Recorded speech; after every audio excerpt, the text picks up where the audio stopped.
What I want to talk about today, and this is something that I've been thinking about probably for quite some time. Although, in particular today, it has been on my mind. And the thing that I've been thinking about is, why is it that the human soul, let's say, or rather, I think the ego would be more adequate terminology for this discussion. So let's say, why does the ego latch on to things? And this is what I was thinking about earlier, and this is what I've been thinking about throughout the majority of this day, and over the course of a good many years. So why is it that the ego latches on to things? Why is it that we want to, let's say, grab materials and hold on to them? And we do this presumptuously because, you see, we convince ourselves that the thing we are grabbing onto is eternal, and not, on the contrary, ephemeral or transitory. But you see, what we are doing when we grab onto things, when we latch on to the material world, to the external world and our external environment, what we are doing is, if we recall Alfred North Whitehead, is speaking concreteness into the flux. And this question is certainly perplexing and also thought-provoking. Because you see, as human beings, we have an inherent proclivity to latch on to our external environment, and especially when it comes to relationships with others, and in particular, relationships with the opposite sex or with the same sex, depending upon if you are heterosexual or homosexual. I think this is besides the point. What I'm trying to discuss here, and what I'm trying to think about, is why is it that as humans, we latch on to the external world, and in particular, when it comes to sexual love, or we might call it lust. Why is this? Well, if we begin to think about it logically, you could probably make the case and claim and say that it is nothing other than our inherent, somehow surreptitiously suppressed propensity towards the propagation of our own species. You could say that, and you see, this would be a fairly logical and, I think, good representation of what is going on here. But what I want to do is think about it deeper, and not merely scientifically, but I guess you could say epistemologically. You see, in thinking of all of this, I cannot help but be reminded of an essay by Friedrich Nietzsche entitled Über Wahrheit und moralischen Sinne, I think is what the title is, or its translation into English, On Truth and Lies in a Non-Moral Sense. And if you were to read this essay, essentially what he is talking about in this essay is the thing that I'm thinking about, sort of.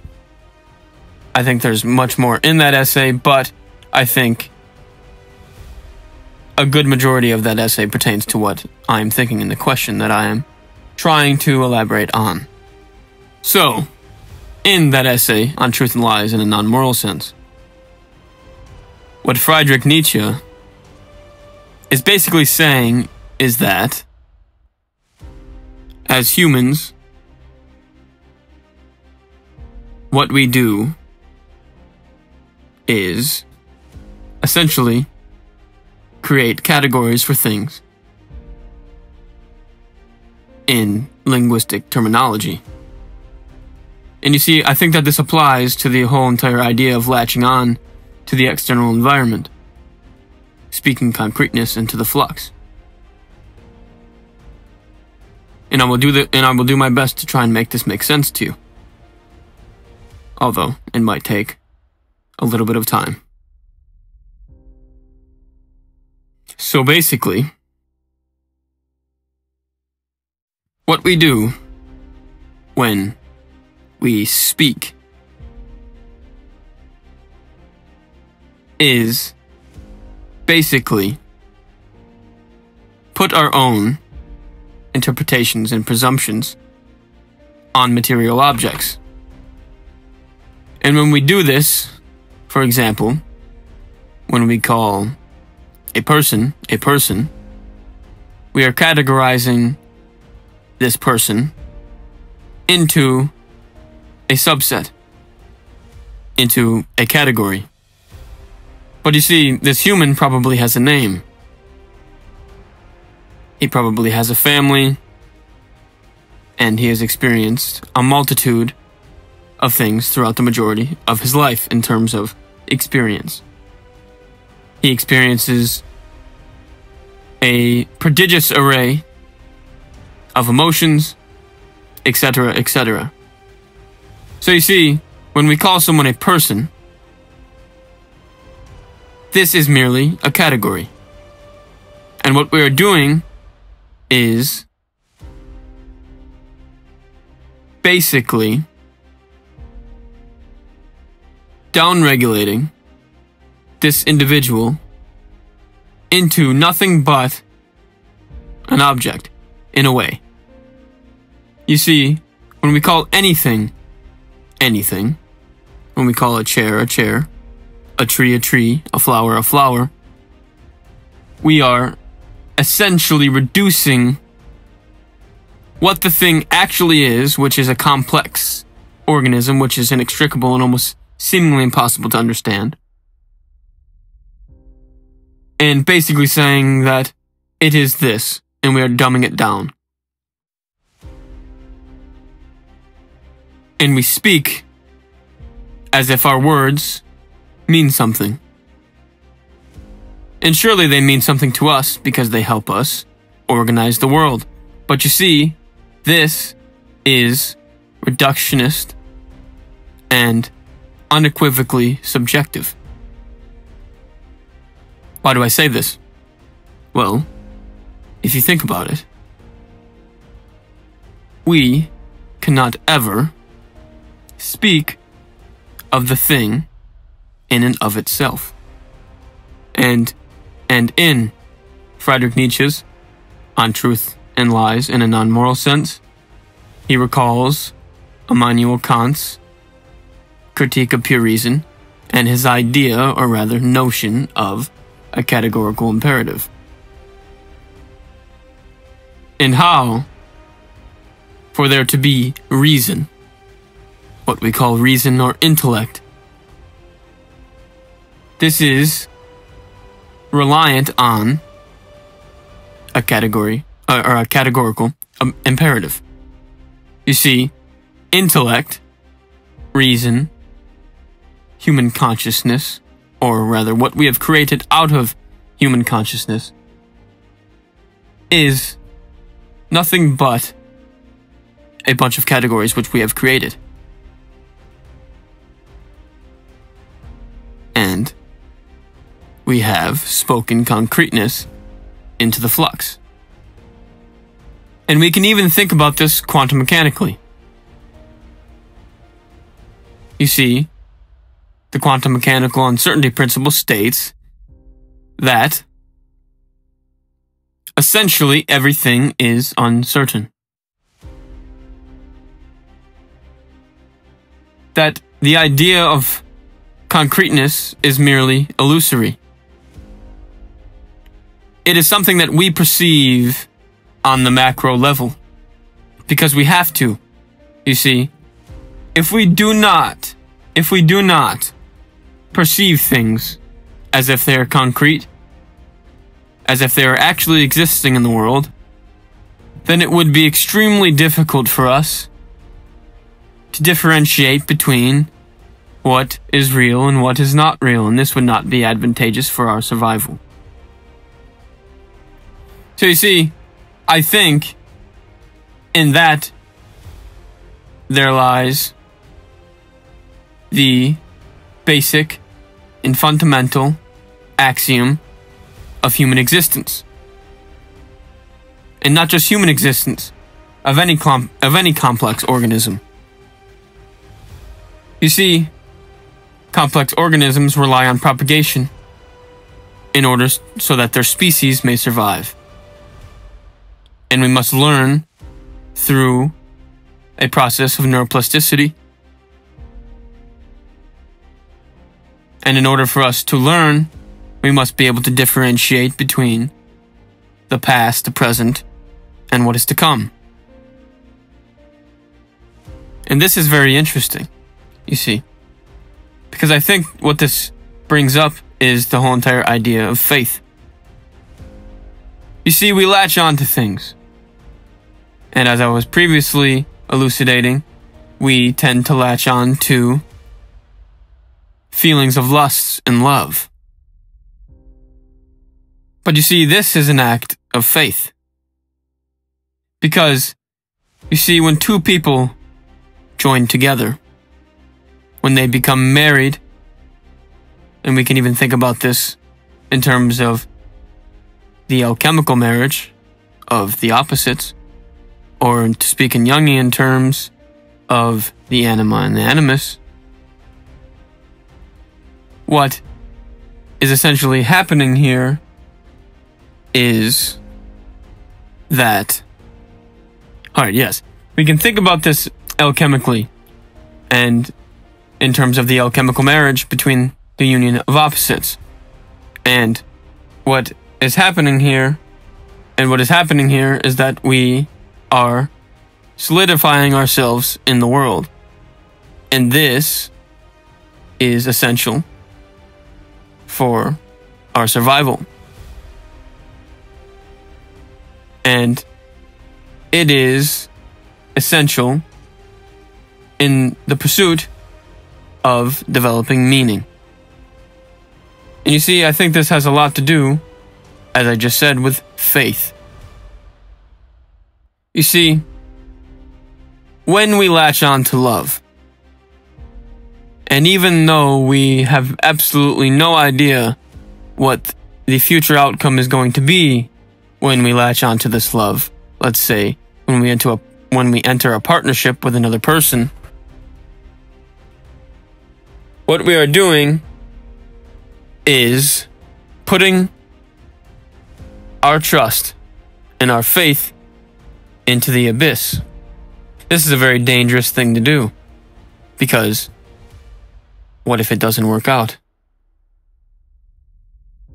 And you see, I think this is the fundamental human condition.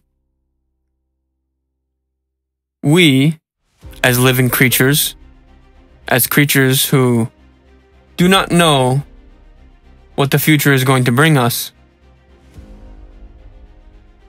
we live in this place where faith becomes extremely important. Because you see, I do not think that any human being can do anything without faith. If you have a dream, if you have a goal in mind that you wish to achieve, you must have faith. And you must put your trust into the abyss. You see, some people say that the abyss will consume you. But you see, the unknown is a thing that everyone has to deal with. It is the fundamental human condition. And not only the human condition, but the condition of every living thing on this planet and potentially in the universe. You see, I think that faith is the number one thing that all creatures, not only just humans, act from, I guess you could say. You see, when a pride of lions go out on a hunt, they do not know whether or not they're going to be successful. But in a way, they put their faith in their abilities, and regardless of whether or not they know if they're going to succeed or not in the hunt, they still go out and do it because they have a family to feed. And you see, this, I believe, is faith. Obviously, human faith is quite different than that of a lion. But I think somehow, in some way, they're virtually the same. You see, morality is an interesting thing. Obviously, I think immorality and morality are quite different pertaining to humans because of the prodigious edifice of ideas that we have. But you see, I think even in a pride of lions, there is an ethical code, a moral code. You see, if a lion acts in a way that is not advantageous to the pride, it will be punished, one way or another, whether it is just a light punishment or a big punishment. You see, when a pride of lions are eating, the bigger lions eat first, before the cubs. And if the cubs try to come in and eat before the bigger lions, they will have to deal with the consequences. But you see, this is because if they just let the cubs eat first, this is dangerous to the pride. Because you see, the bigger lions must stay strong so that the pride may continue. And you see, this is a type of moral code, I believe, in the pride of lions.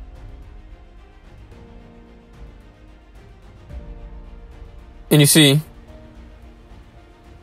this is why I believe the question and the thing I was thinking about of why is it that as human beings we tend to latch on to the material world. Well, these are my thoughts on it. I think we latch on to the material world because we have to. Because we have no other choice but to latch onto the material world and to put our faith into the unknown. Even if, at the quantum mechanical level, reality is not necessarily set up in the way that we perceive it, it is not advantageous for us to experience reality in this way. You see, we must have faith. And life is a tremendous act of faith. And I think that life is the biggest act of faith. Because you see, in order to be alive, you must be brave, you must be courageous and intrepid. Because life is an unknown journey. We have no idea where we are going, where we are headed, and what we are going to achieve and not achieve in this life. But every day, when we wake up, we put our shoes on, we take a shower, we eat breakfast, we go about our daily routine, we hit the gym, we eat food again, we have to relax a little bit because our day was hard. But you see, every day that we do this, we are putting our faith into the future. We are putting our trust into God. In a way, even if you are not particularly religious, even if you repudiate religion, you see, if you are still alive and if you have chosen not to end your life, you still have faith And even if you're profoundly nihilistic and you do not believe in anything and you feel as if there is absolutely no meaning to life, if you are still alive today, and if you have not decided to kill yourself, you are still putting your faith into the abyss, into the unknown, into God. So you see, this should put a smile on your face. And surely if you're one of those, and surely if you're one of those nihilists, you'll say something like, "Oh, it doesn't matter," or "This world means nothing." But then why do you continue to keep putting your faith into the world, into the unknown, and into the future? You see, to live is courageous. And to continue living day in and day out means that you have faith. And that even though you might be depressed severely, you still somehow manage to hold on to that faith. Because even though the future is unknown, and even though the future is uncertain, there is hope. And we must always hold on to hope. You see, without hope, we have nothing. Without faith, we have nothing. Without trust, we have nothing.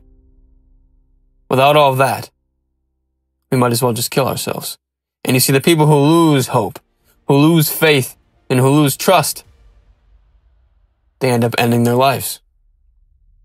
Because they have lost that very thing that keeps us alive: faith.